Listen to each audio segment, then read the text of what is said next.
Saudi Arabia के अंदर काम कर रहे गैर मुल्कियों के लिए बड़ा ऐलान किया गया है Saudi ministry of human resource की तरफ से। इसके साथ ही सऊदी जवाजात की तरफ से फाइनल एग्जिट और इकामा को लेकर बड़ी अपडेट आ रही है। इसके अलावा और भी कुछ जरूरी अपडेट, जरूरी खबरें हैं, तो आप लोगों से गुजारिश है वीडियो को शुरू से लेकर आखिर तक जरूर से देखें। दोस्तों वीडियो को लाइक भी जरूर कर दें। चलिए बढ़ते अपडेट तरफ, पूरी क्या अपडेट आपको बताते हैं। सऊदी जवाजात की तरफ से यहाँ पर बताया गया एक सवाल सऊदी जवाजात से पूछा गया कि अगर किसी बंदे का फाइनल एग्जिट लग चुका है और वो सऊदी अरबिया से नहीं गया, उसका इकामा भी एक्सपायर हो चुका है, अब वो अपना फाइनल एग्जिट कैंसिल करना चाहता है, तो उस सूरत में क्या इकामा वैलिड होना जरूरी है या नहीं। तो इस सवाल का जवाब देते हुए सऊदी जवाजात की तरफ से यहाँ पर कहा गया है कि फाइनल एग्जिट कैंसिल करने के लिए इकामा में टाइम होना चाहिए। अगर इकामे में टाइम नहीं है तो इकामे को रिन्यूअल करवाना होगा, उसके बाद ही कहीं जाकर फाइनल एग्जिट कैंसिल हो सकता है। यानी यहाँ पर फाइनल एग्जिट कैंसिल करने के लिए इकामे में टाइम होना बेहद जरूरी है। इकामे में टाइम नहीं होगा तो फाइनल एग्जिट आपका कैंसिल नहीं होगा, यहाँ पर जवाजात की तरफ से क्लियर कर दिया गया है।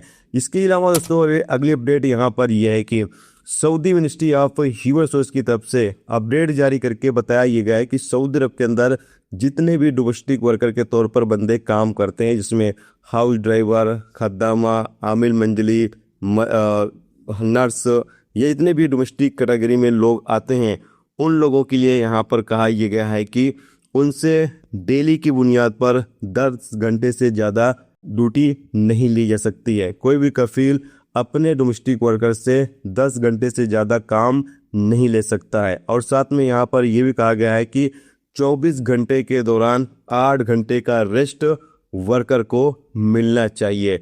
और इसके साथ ही यहाँ पर यह भी कहा गया है कि हफ्ते में 1 दिन की छुट्टी वर्कर को मिलनी चाहिए, वो चाहे छुट्टी जुमा वाले दिन हो या हफ्ते में किसी भी दिन वर्कर को 1 दिन की छुट्टी मिलनी चाहिए। 1 दिन का पूरा रेस्ट डोमेस्टिक वर्कर को मिलना चाहिए। और साथ में यहाँ पर यह भी कहा गया है कि अगर 10 घंटे से ज़्यादा डोमेस्टिक वर्कर से ड्यूटी ली जाती है तो उसको ओवर टाइम भी दिया जाना चाहिए। अभी तक क्या होता था कि जितने भी डोमेस्टिक वर्कर के तौर पर बंदे काम करते थे उनका कोई भी ओवर टाइम नहीं लगता था, लेकिन यहाँ पर कहा यह गया है कि अगर 10 घंटे से ज़्यादा डोमेस्टिक वर्कर से काम लिया जा रहा है तो उसका ओवर टाइम भी दिया जाना चाहिए।